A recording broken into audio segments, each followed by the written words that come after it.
Jerry McPeak is a former Democratic member of the Oklahoma House of Representatives, representing District 13 from 2004 to 2016. McPeak served as Minority Caucus Chair. He previously served as Deputy Minority Floor Leader. McPeak has served on the following committees during his tenure: Appropriations and Budget, Energy and Natural Resources, Joint Appropriations and Budget, and Transportation. McPeak did not seek re-election to the Oklahoma House of Representatives in 2016 because he was term limited. When asked if Mr. McPeak was in favor or opposed to the Reading Sufficiency Act, he stated that he liked the accountability part of it, but didn't like the state trying to have more control than the district. I also asked Mr. Peak how he felt about the new retention laws dealing with RSA. Mr. McPeak wondered if the test levels were logical to potentially retain that many students. He also stated he would want the teachers to have more say. He said he believed in local control. I asked him how he felt about the HB 776 education funding bill not passing.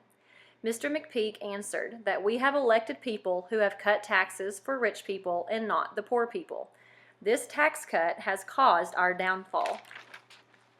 If the bill had passed, it would have raised taxes for the middle class and poor families. We are enabling them to do this because we keep voting for them, he stated. With the new Secretary of Education, Betsy DeVos, being added to Trump's team, I asked Mr. McPeak, how will this affect the future of public education? Mr. McPeak said, Mrs. DeVos had lived private education and doesn't understand public education. If you don't have the experience, then you can only base your decisions on what you have experienced.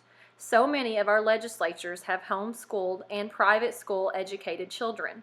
This, unfortunately, will lead to more of a push for school choice and charter schools.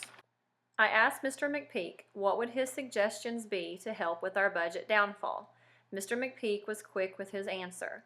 He believed that raising the oil severance tax back up to 7% from 2% where it is now would bring our budget back. The future for public education is still very unclear.